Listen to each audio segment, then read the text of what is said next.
Mwitende Abdulkarim wamamaye ku mazina cyangwa ku nkoranyambaga zigiye zitandukanye nka Burikanu yarangije gutabwa muri yombi ku itariki 20 Nyakanga umwaka wa 2025.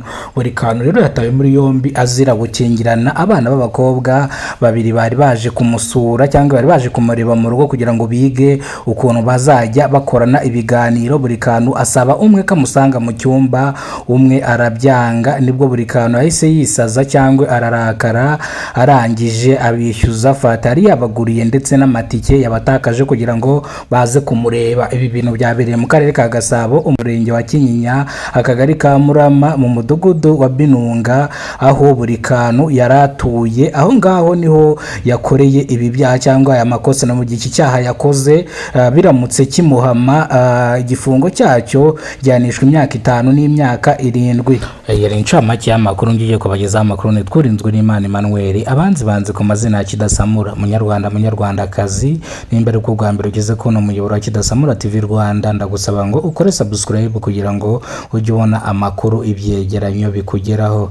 Mwitende Abdulkarim wamamaye ku mazina nka Burikanu yarangije gutabwa muri yombi azira gufungirana abana babiri b'abakobwa mu nze wiwe, ariko kugira ngo abafungirane reka mbabwire ukuntu byagenze. No kuvuga ngo aba bana b'abakobwa babiri bari baje kureba Burikanu kugira ngo ajye abafasha gukora ibiganiro ku nkoranyambaga. Ni mu gihe Burikanu yasabaga umwe mw'abo bakobwa ngo amusange mu cyumba, umwe arabyanga, nibwo Burikanu kwisaza atangira kubishyuza konsomasiyo yabatanzeho, ubwo ndavuga tike na fata bari banyweye.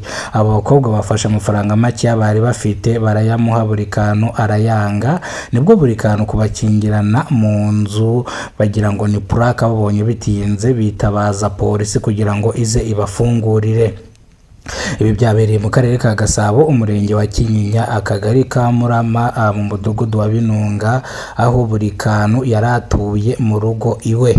Ni mu gihe aba bakobwa baje kumureba ku itariki 20 Nyakanga umwaka wa 2025 kugira ngo bige ku mushinga kuzajya bakora ibiganiro ku nkoranyambaga kuri YouTube, Twitter, TikTok ndetse n'izindi nkoranyambaga zitandukanye. Ni mu gihe rero Burikanu arangije gutabwa muri yombi, ni mu gihe iki cyaha nikimuhama gihanishwa igifungo cy'imyaka 5 ndetse kuzamura kugera ku gifungo cy'imyaka 7. No kuvuga ngo Burikanu hamaze iminsi haciyeho amashusho amugaragaza ari kuri gata mu gitsina cy'umugore, ariko yari yarangije kwemera ko aya mashusho araye, none hahise yongeraho indi kesi yo gukingirana abana b'abakobwa mu nzu. Uyu musore amaze iminsi yavugwa ku mbuga nkoranyambaga nyuma y'amashusho yemeje ko ari aye, yagiye hanze ku mugaragaro arigata mu gitsina cy'umugore. Ndashaka kubasobanurira bino bintu kugira ngo mubyumve neza. Uyu Burikanu ukunzwe kumvikana cyangwa ukunzweho kwamamaza ngo nibagarure, no kuvuga ngo buriya no kwamamara cyane buriya ntago ari byiza. Gukoresha ubusitari ufite cyangwa gukoresha igikundira abantu bagukunze warangiza ukajya kugikoresha mu buryo butemewe, no kuvuga ngo ushobora kujya hasi cyangwa ushobora kurangira. Turi kwibaza iki cyaha kimuhama gafungwa iyo myaka 5, no kuvuga ngo kariyeri yiwe iraba yangiritse. Ese no kubera iki buri nguni atajya akora ibikorwa nk'ibi ngibi? Bivuga yuko buri nguni ni ufata kimwe cya kabiri, ariko buri nguni afata amafaranga makeya kubiba byinjiye ku mafaranga babinjije. Niyo mpamvu atajya abona we uyu mwanya cyangwa atajya abona amafaranga yo gusesagura gutya. Ni mu gihe rero Burikanu yakomeje, ndetse murabibona ko yambaye amapingu, nabashyireho ifoto yiwe yambaye amapingu. Ubu bafungiye kuri sitasiyo ya polisi ya Kinyinya, mu gihe akurikiranweho ibyo byaha nibimuhama tayari arahita atabwa muri yombi, akatirwe atangire akore isheni.